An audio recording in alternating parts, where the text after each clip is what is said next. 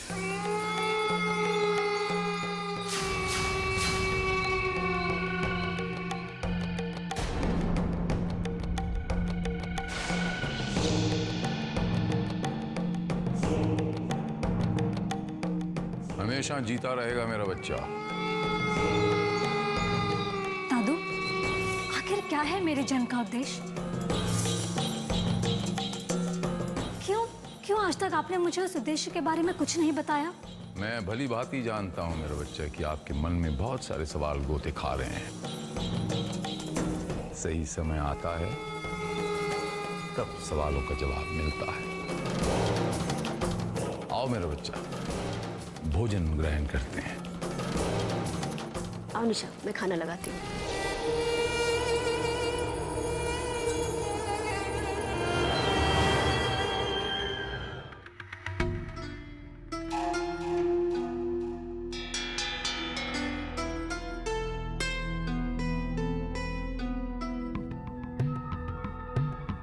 भाई खाना तो बड़ा मजेदार था, खाते खाते पेट भर गया, लेकिन नीयत नहीं भरी। आप सही कह रहे हो जी, खाना वाकई में बहुत मजेदार बना है।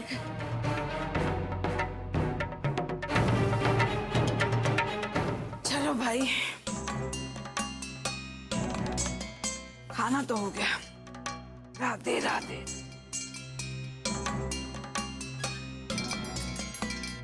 ए लड़की, देख हम सब ने खाना खा लिया है, अब तुम और तुम्हारी माँ भी खाना खा लो। और हाँ, उससे पहले ये पूरी टेबल साफ कर देना, उस पर मुझे जरा सी भी जुट्ठन नहीं नजर आनी चाहिए, समझ गई? जी। और काम चोरी मत करना वरना तेरी खाल खींच लूंगी। राधे राधे राधे।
निशा बेटा, ये लो, कभी कभी सब्जी भी खा लेना चाहिए।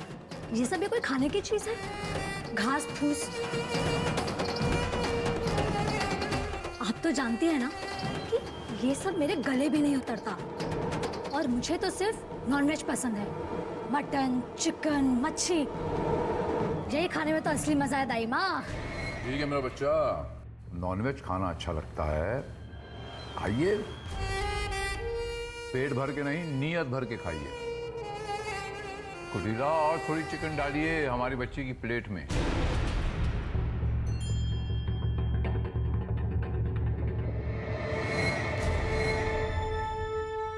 खुश मेरा बच्चा?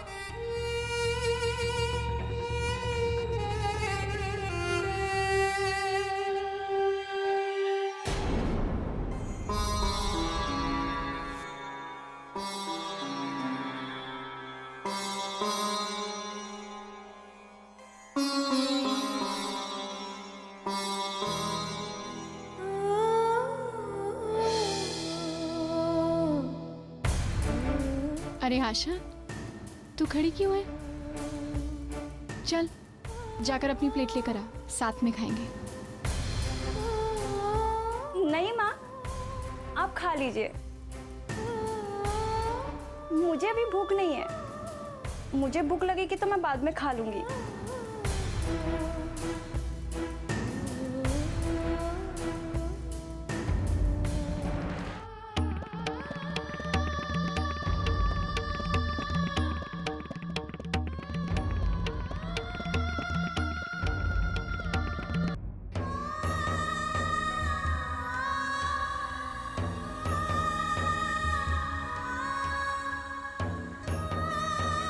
तब मेरी छोटी सी आशा इतनी बड़ी हो गई कि अपनी माँ से झूठ भी बोलने लगी।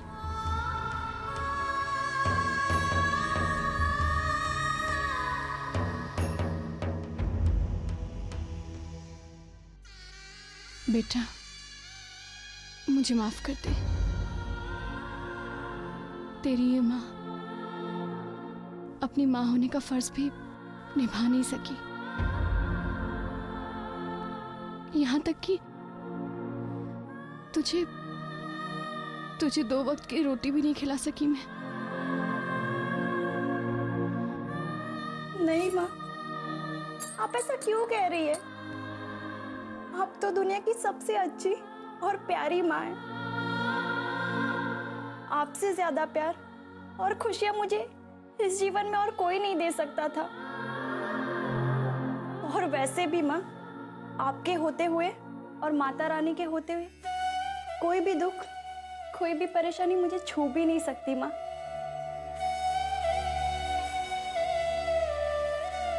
Love you. मेरी आशा बहुत समझदार हो गई है। अरे दादू, आप विश्वास नहीं करेंगे आज क्या हुआ। आज जब मैं घर वापस आ रही थी तो रास्ते में एक मंदिर पड़ा, और वहां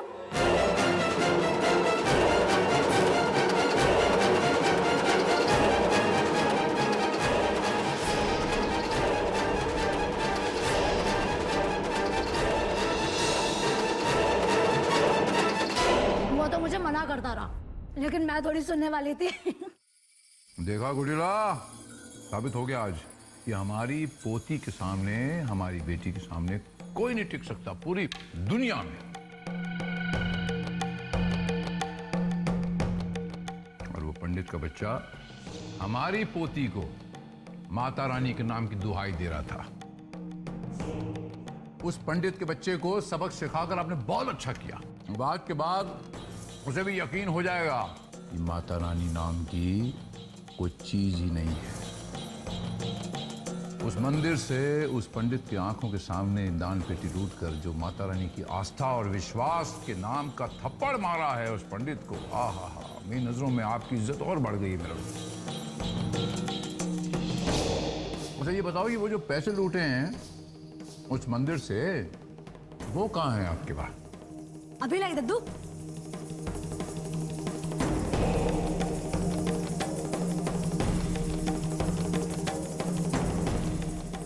ये है दादू।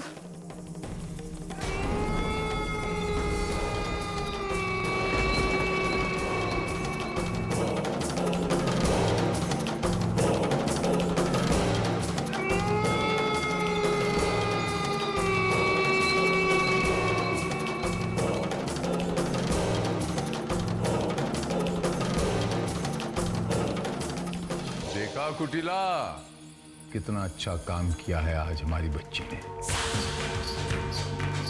साबित कर दिया आज हमारी बच्ची ने कि वाकई शील कुमार की बेटी हैं, शील कुमार की पोती हैं। हमारे नक्शे कदम पे चलना शुरू कर दिया है कुटिला। आज मैं बहुत खुश हूं कुटिला कि मेरी बेटी माता रानी के मंदिर को लूट कर आई है।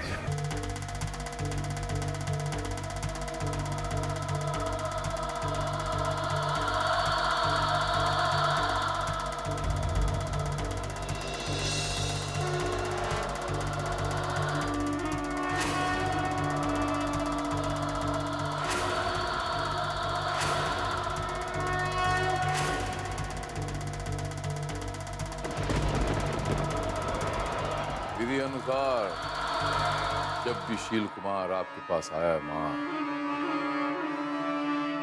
उसने पहले चरण स्पर्श कहा है। ये देखिए मां, देख रही हैं?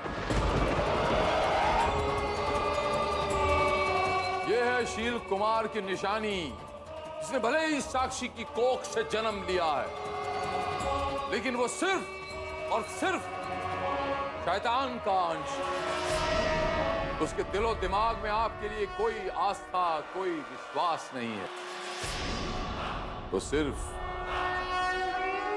और सिर्फ आपसे नफरत करती है। इसे कहते हैं शील कुमार की गेम, शील कुमार का दिमाग। पहले मैंने उसे आपकी बेटी बनाया और फिर इतना क्रूर बनाया कि उसके विनाश का कोई सानी नहीं है।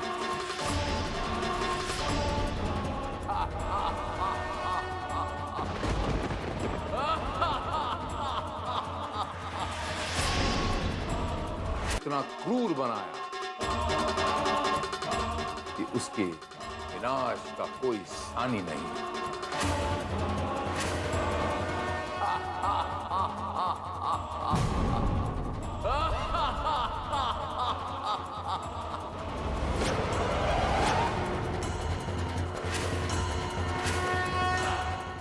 साल आपने उसकी शक्तियों को बांधने की नाकाम कोशिश की, और ये सिर्फ इसलिए किया मां कि आप अपने विनाश को टाल सकें। लेकिन ऐसा हो न सका मां, और अब यह आलम है कि तू नहीं, तेरी जुस्तजू ही सही। अब देखिए, बहुत जल्द किसी भी क्षण उसे अपनी शक्तियों का एहसास हो जाएगा। कल वो 18 साल की हो जाएगी, और वहीं से, उसी क्षण से शुरू होगी आपकी उल्टी गिनती। कौन सी गिनती? उल्टी गिनती।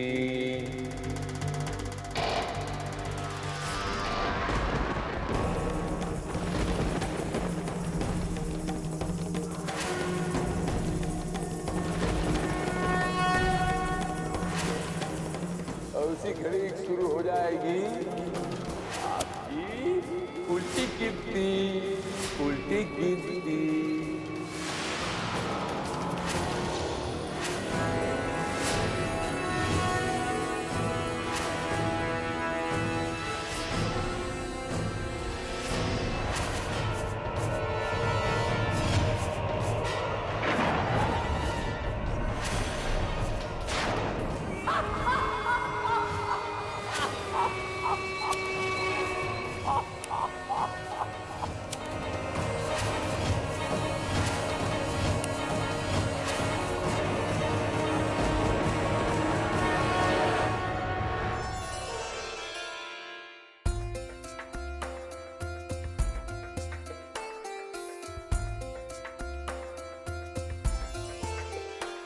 माँ, आज मैं बहुत खुश हूँ क्योंकि कल मेरी बेटी का जन्मदिन है। वो पूरी 18 साल की हो जाएगी। अच्छा आशा, मैंने मनोरमा बुआ से बात कर ली है। कल इस घर में माता रानी की एक बहुत बड़ी चौकी होगी और उस चौकी में तुम गाना गाओ अपनी मीठी सी आवाज में। राधे राधे राधे। क्या कुसर पुसर हो रही है माँ बेटी दोनों में? ज्यादा हवा में उड़ने की जरूरत नहीं है। कल की चौकी मैंने तुम्हारी बेटी के जन्मदिन की खुशी के लिए नहीं रखी है।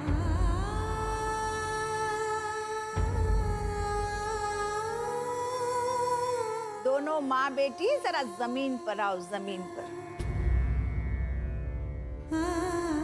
और हाँ, कल की चौकी में ये नहीं, हमारी डॉली बेटी आरती गाएगी।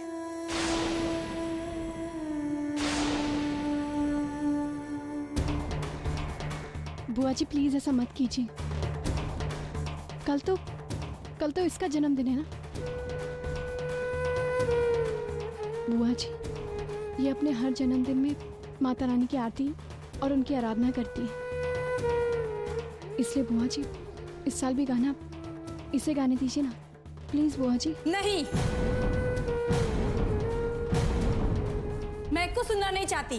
कल की चौकी में तो डॉली ही आरती गाएगी और कोई नहीं। पर माँ मुझे आरती नहीं गानी। मुझे तो आरती गानी आती भी नहीं है और इतने सारे लोगों के सामने मुझे आरती गाने में शर्म आएगी और मुझे आरती वारती गाना पसंद नहीं है। चुप कर बेटा, कल की आरती तुम ही गाओगी और अब इस बारे में मुझे कोई बहस नहीं चाहिए।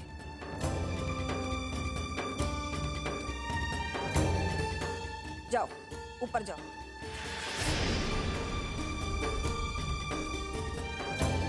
और हाँ, कल आरती हमारी डॉली बेटी ही गाएगी और तुम दोनों माँ बेटी का ध्यान रसोई और घर के बाकी कामकाज पर होना चाहिए, ना कि पूजा पर। और अगर तुम ये सोच कर बैठी हो कि तुम्हारी पूजा से माता रानी प्रसन्न हो जाएगी और तुम्हें यहाँ से बचा कर ले जाएगी, तो ऐसा कुछ नहीं होने वाला है।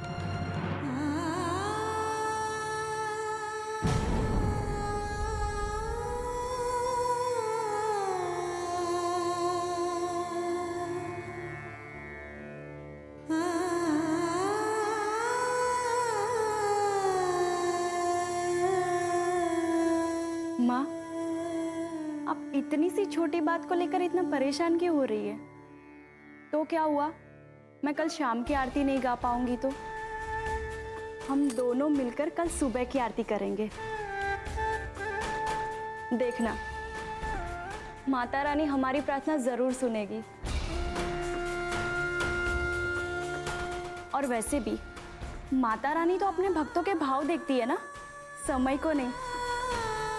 तो चलिए, चिंता छोड़ दीजिए और मुस्कुराइए।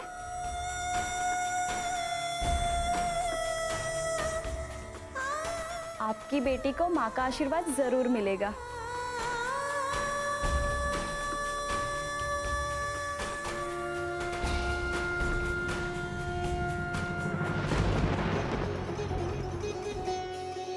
ओम जय अम्बे गौरी, मैया जय अम्बे गौरी, मैया जी को निस दिन दावत हरे ब्रह्मा। इस तरह से नहीं डॉली,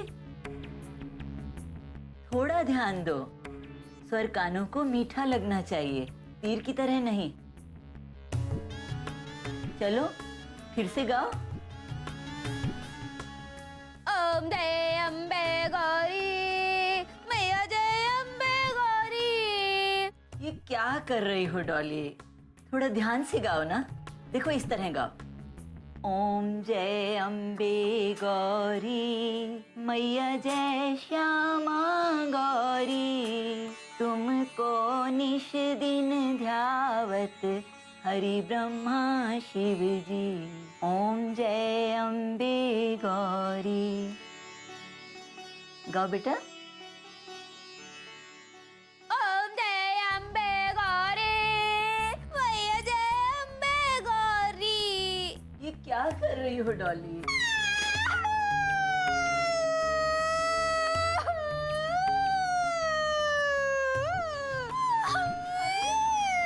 क्या हुआ मेरी डॉली को?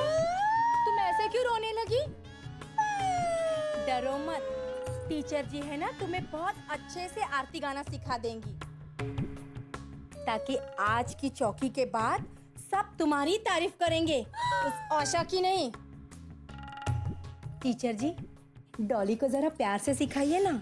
मैं इतनी देर से वही कोशिश कर रही हूँ, लेकिन गाना गाना इसके बस की बात नहीं है। अरे नहीं नहीं, मेरी डॉली ना बहुत अच्छा गाना गाती है। डॉली, फिर से टीचर जी को अच्छी वाली आरती गा के सुनाओ, सुनाओ जल्दी। बस बेटा बस। देखिए, ये गा सकती है, पर इसके पास सुर नहीं है। गाना गाने के लिए जो आवाज चाहिए वो इसके पास नहीं है।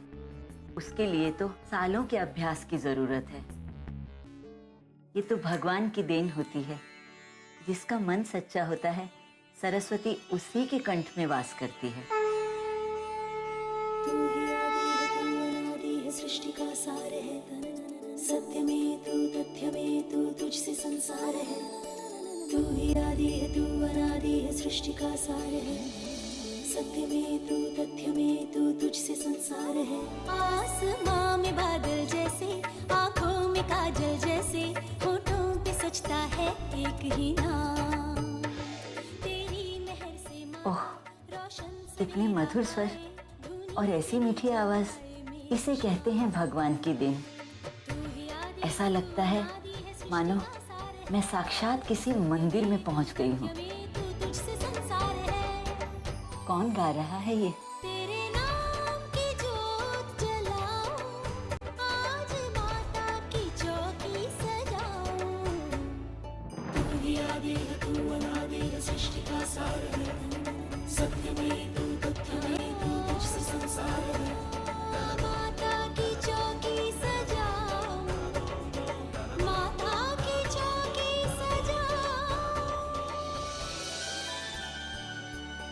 मायूसियों में घिरे जो जिंदगी कभी, जिस पल तेरा नाम लूं पल मुस्कुराए वही, सागर में लहरें जैसे, मधुबन में हिरने जैसे, होठों पे सजता है एक ही नाम,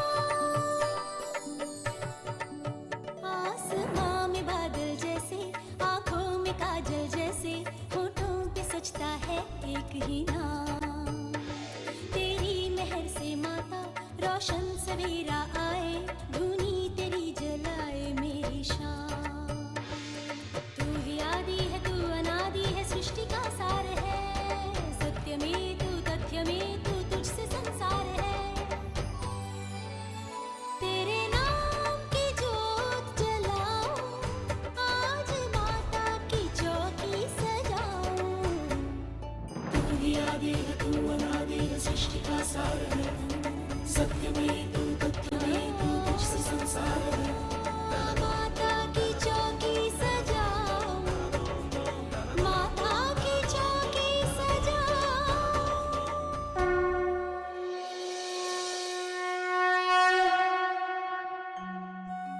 वाह, कितनी सुंदर आवाज पाई है तुमने बेटी। साक्षात सरस्वती जी तुम्हारे कंठ में विराजमान है। ऐसी आवाज मैंने बरसों के बाद सुनी है।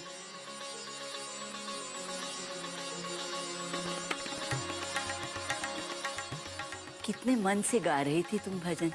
माता तुम्हारी प्रार्थना जरूर स्वीकार करेगी बेटी। तुम्हारी पवित्र आवाज तुम्हारे पवित्र मन को दर्शाती है।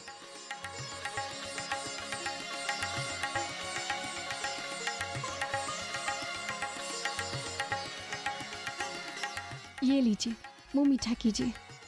आज इसका जन्मदिन है। जन्म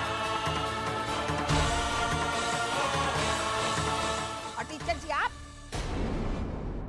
आपको मैंने हमारी डॉली बेटी को गाना सिखाने के लिए यहाँ बुलाया था, इस मनहूस की तारीफ के पुल बांधने के लिए नहीं। आपको जो काम के लिए बुलाया गया है उसी पर ध्यान दीजिए, अपना काम कीजिए और यहाँ से चलते बनिए।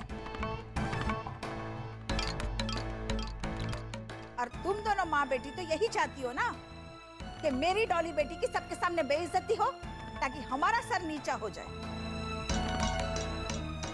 जब तो ये गला फाड़ फाड़ कर गाना गा रही थी, लेकिन हम ऐसा होने नहीं देंगे। अरे आज रात को तो मेरी डॉली बेटी की ही तारीफ होगी, तेरी बेटी की नहीं। अबे मनहूस, आज रात को हमारी डॉली बेटी के लिए तू आरती गाए। हमारी डॉली बेटी सिर्फ होठ हिलाएगी, सबको यही लगेगा कि वही गाना गा रही है। किसी को पता नहीं चलना चाहिए कि आवाज उसकी नहीं है।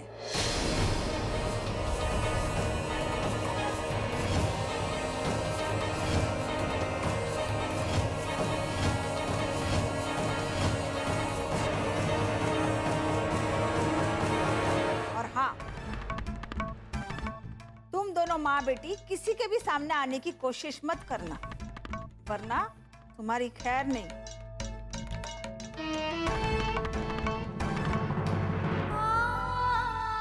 बड़ी बुआ जी, माँ की मदद कीजिए ना, देखिए ना उनको कितना दर्द हो रहा है, देखिए कितना खून बह रहा है, मदद कीजिए ना बुआ जी, प्लीज।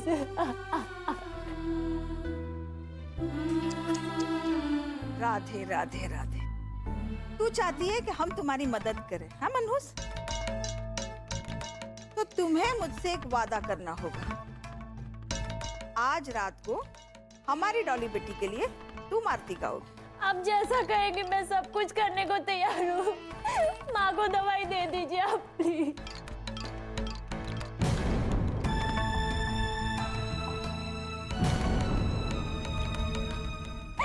मेरी माँ को दवाई दे दीजिए। माँ,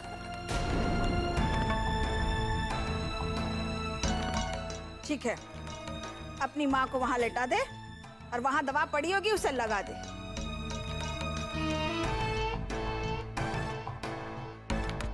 और टीचर जी, आप जिस काम के लिए आई है उस काम पर ध्यान दीजिए। हमारी डॉली बेटी को गाना सिखाइए।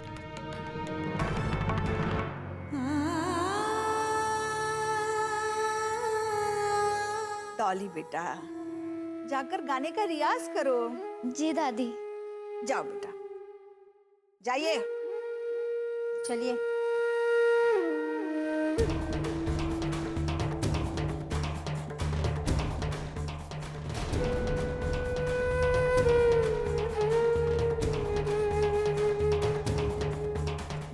अरे ओ करमजली मनहूस, अब तेरी माँ की सेवा ही करती रहेगी क्या?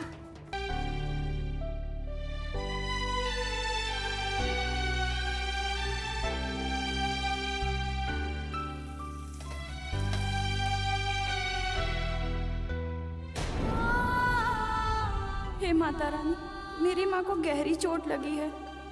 मैं उनके लिए हल्दी का लेप बना लेती हूँ, उससे ना उनका घाव जल्दी से भर जाएगा।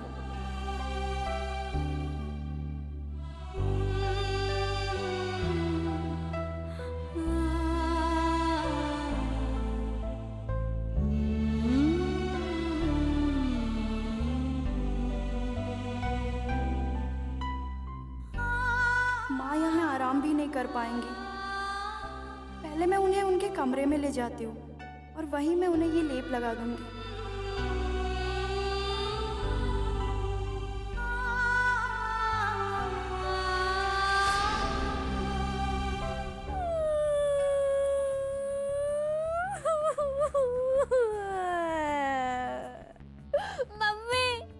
मम्मी, दादी ने आशा को गाने के लिए क्यों कहा? मैं अपना गाना खुद गा सकती हूँ। मैं उस आशा से ना बहुत नफरत करती हूँ। मैं अपनी जगह उसको गाने नहीं दूंगी। हाँ। अरे डॉली, तू मत रो। उन दोनों माँ बेटी के तो बहुत पर निकल आए हैं। उन दोनों को तो सबक सिखाना ही पड़ेगा। खैर छोड़, देख कैसे रो रो के तूने अपना बुरा हाल बना लिया है। देखना, तेरी आंखों के नीचे कैसे काले गड्ढे पड़ गए हैं। आज शाम को तो तुझे सबके सामने सुंदर दिखना है ना। तू चिंता मत कर, जा जाकर मुल्तानी मिट्टी का लेप लगा ले। फिर देखना मेरी बेटी कैसी परी जैसी लगेगी। ठीक है, अब तू तैयार हो जा और मैं जाकर उन दोनों माँ बेटे की खबर लेती हूँ। जो उन्होंने आज किया है ना, उसके लिए मैं उन्हें